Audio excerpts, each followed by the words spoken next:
Monsieur le Président de l'Assemblée nationale, honorables députés, c'est comme je le dis tous les jours, avec beaucoup que je retrouve l'Assemblée nationale. Pour moi, l'Assemblée nationale est le siège de la construction de notre démocratie. Des indépendances à nos jours, c'est ici, dans cet hémicycle, que les plus grands débats dans la construction de notre démocratie ont été. C'est pourquoi, à chaque fois que je vous retrouve, même si, comme je vous l'avais dit, Monsieur le Président, dans cette histoire démocratique, il y a de hauts moments, il y a aussi des moments dits faibles. Et ce jour, 18 novembre, efface dans ma mémoire le jour du 12 septembre que j'ai vécu avec vous de l'autre côté, dans une ambiance correcte, dans une ambiance apaisée. Nous avons su aujourd'hui montrer que le Sénégal est un pays de grands hommes où les gens peuvent avoir des positions divergentes, mais qu'ils peuvent se parler. Monsieur le Président, nous avons entendu des propositions constructives. Nous avons entendu des suggestions, des félicitations. Nous avons aussi entendu des critiques. Monsieur le Président, c'est pourquoi j'ai encore une fois l'occasion de vous féliciter pour votre brillante élection. Parce que dans l'histoire, vous avez été le président de l'Assemblée nationale le mieux élu. Parce que, et moi-même, en tant que député occasionnel, j'ai participé à ce vote fait de courage et de détermination. C'est ça aussi un pays démocratique.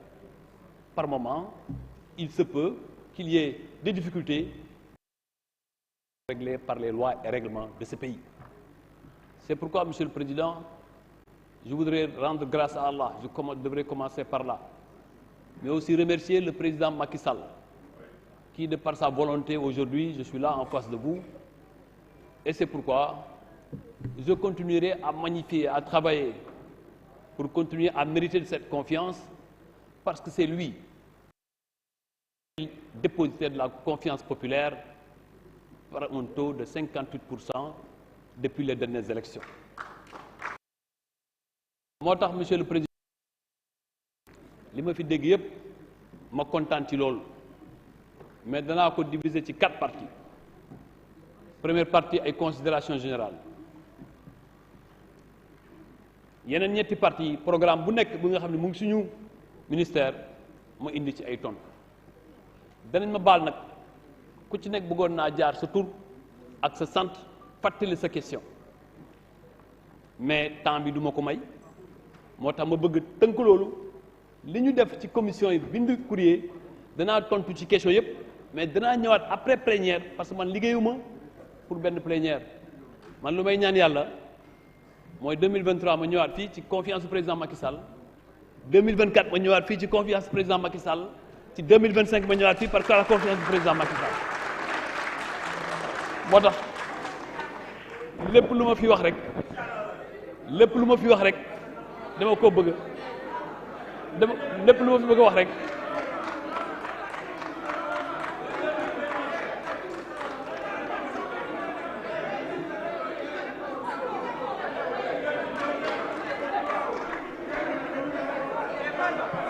moo tax xam ci réewum démocratie la ñu nekk. réewum démocratie boobu moom ma am liberté bi ñuy wax lu bëri danaa tontu ci lépp. ma bëgg a commencer nag ci considération générale yi. honorable député Guy Marius Sagna, tontu naa la ci commission fii waxaat ko, maa ngi respecté sa position. nee nga ma bu ma jël ne prend pas mal mes préoccupations yi ma lay dóor. moi aussi honorable député dama bëgg nga jàpp rek nga bañ a jàpp itam en du forox Guy dama la ne honorable député je vous respecte mais il faut que vous nous respectiez d'abord honorable député moi j'ai pas cumulé des mandats vous faites de la confusion entretenue dans ce pays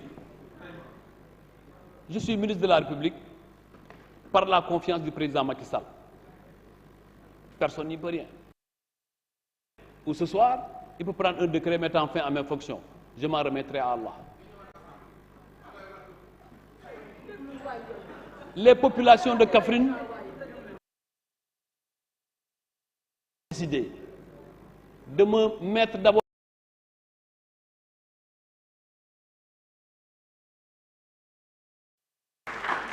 ça, honorable Guy Marius Sagna, si vous respectez les lois et règlements de ce pays, dont vous devrez être les contrôleurs, vous devez respecter cette volonté des Kaffrinois de me mettre à la tête de leur ville.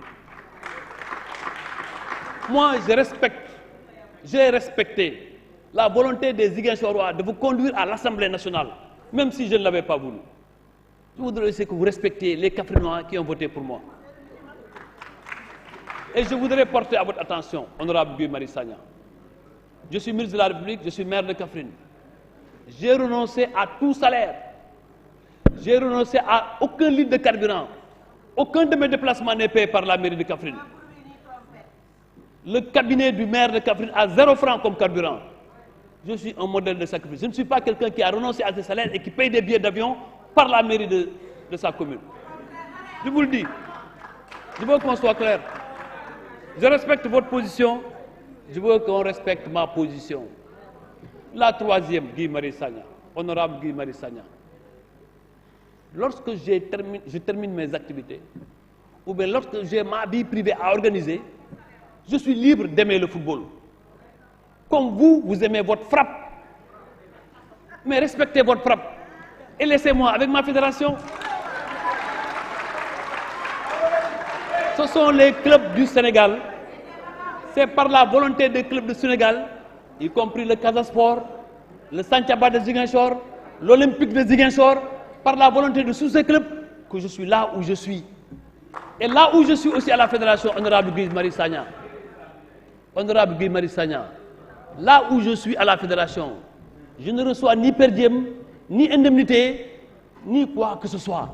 Je le fais parce que simplement, j'aime ce pays et j'aime ma passion. J'aurais été mal à l'aise, honorable député, si aujourd'hui, par une de ces activités, un de mes chantiers ne soit pas bien tenu. À la mairie de Kaffrine, si vous avez l'occasion d'y aller, parce que vous avez quand même fréquenté Koungheul, allez là-bas, vous verrez que je ne suis pas loin d'être l'un des meilleurs maires de ce pays. Ça vous faut pas mal, mais l'autre mot. À la fédération de football, l'histoire a fait que je fais partie de ceux qui ont amené ici la Coupe d'Afrique et qui l'ont mis entre les mains du président de la République. Maintenant, Guy, dimbali ma nag kaffrinisation du ministère nag dama lay leeral parce que moi je suis un administrateur civil. Mais un administrateur civil qui a été enseignant, secrétaire d'administration. Xam nga ñu bëri par la volonté de Dieu pour arriver au sommet ñii dañuy jël escalier loolu suma maam Abdoulaye moo ñu ko jàngal ñii dañuy jël escalier ñii dañoo jël ascenseur ci mbirum yàlla la man jëluma escalier jëluma ascenseur damaa bëriwu ba àgg fii ma àgg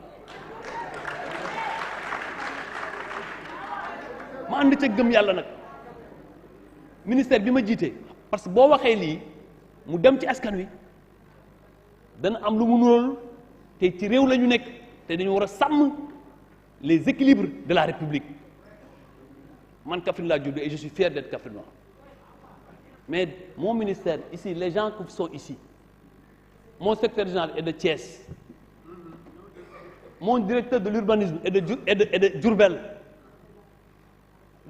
l'administrateur du fonds pour l'habitat social est de Gossas le directeur du cadre de vie est de Tambacounda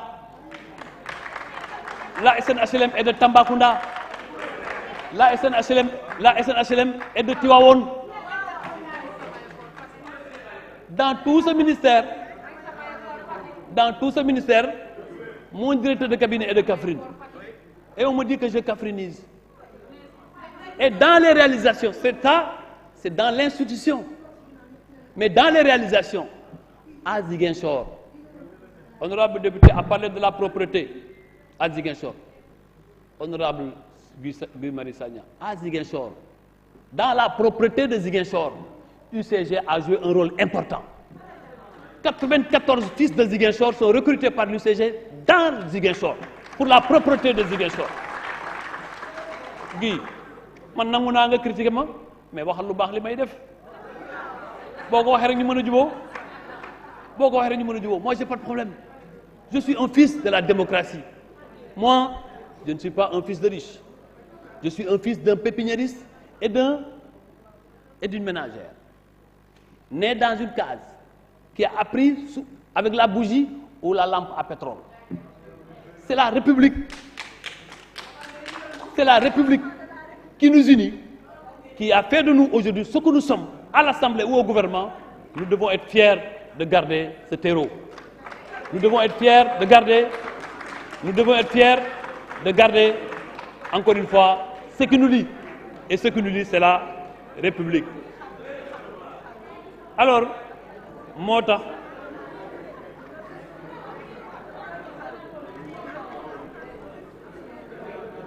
beneen bi Assemblée nationale boo fi ñëwee damay toujours saa yu ma ñëwee Assemblée nationale damay ne à chaque fois su ma ñëw Assemblée nationale damay jàng lu bari parce que fii ñu fi daje d'horizons divers d'expériences diverses da nga fi gis ay anciens ministres d'État qui ont marqué l'histoire de ce pays d'anciens ministres qui ont marqué l'histoire de ce pays mais da nga trouver aussi le marchand le commerçant le paysan te gis na diplôme ça formalise mais ça ne fait pas l'homme. Il y a beaucoup d'intelligence ici yu nga xam ne ku ci nekk ci ñun def ci war a jàng pour ëllëg moo tax à chaque fois su ma ñëwee assemblée damay teg déglu di taataan xel ak xam-xam fu mu mënta jóge parce que ñi nekk opposition tey ñun ñi ñoo fa nekkoon te xam luy opposition te ñu bind suñu constitution que l'opposition est un rouage essentiel dans la construction de la démocratie. Donc c'est pourquoi je respecte toutes les positions mais je veux aussi en contrepartie qu'on respecte nos positions. Alors ci yenn question yu jëm ci cadre de vie maa ngi féliciter di remercier député yépp ci liñ ci wax